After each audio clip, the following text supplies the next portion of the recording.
The biggest red flag we see is if you have a child that comes in every day and it's not typically a behavior issue, that comes in and washes their hands when they come in the classroom like we require them to do, sits down and eats breakfast. If that child comes in and starts hitting and screaming and just basically their behavior or draws inward, withdraws from their typical self, that's a huge red flag. A child that is typically potty trained that starts having accidents, that's another red flag.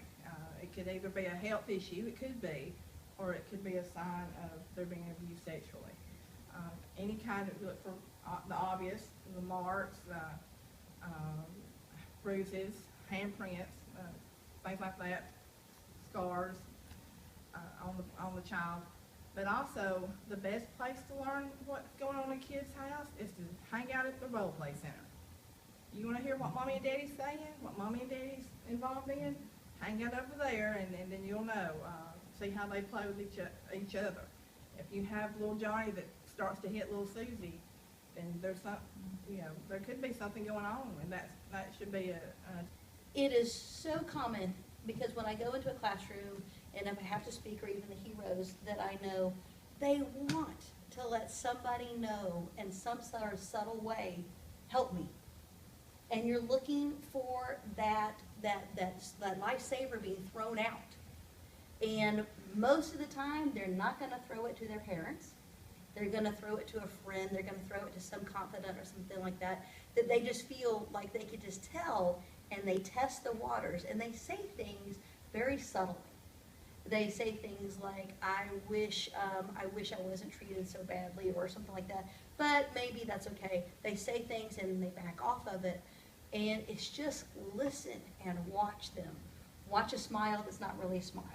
Watch a child who used to laugh who doesn't laugh anymore. The wearing of clothes, how you wearing longer sleeves when it's just hot outside, things like that. Just watch the child because they are giving so many signs. And we oftentimes have gotten information through art.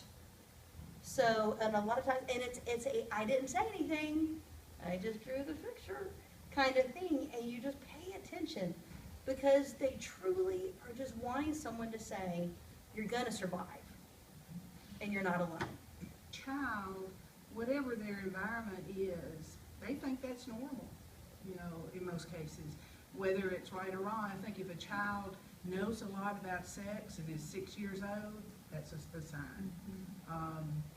And extreme anger, I agree, extreme anger or extreme withdrawal is a sign of some problem. I'm thinking of three examples. One, we had a child who didn't want to go home. And school was a safe place, a comfortable place, and he was scared about going home. Another example actually happened at the daycare, or the Child Development Center here at Berry.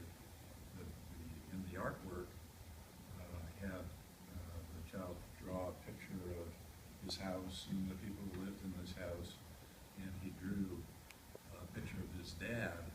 And the dad had this humongous hand, much bigger than the rest of his body.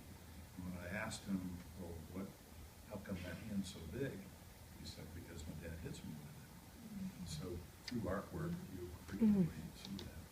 A third example was a child at the local Head Start Center that when I would show up, he wanted to sit in my lap, and he wanted me to touch him.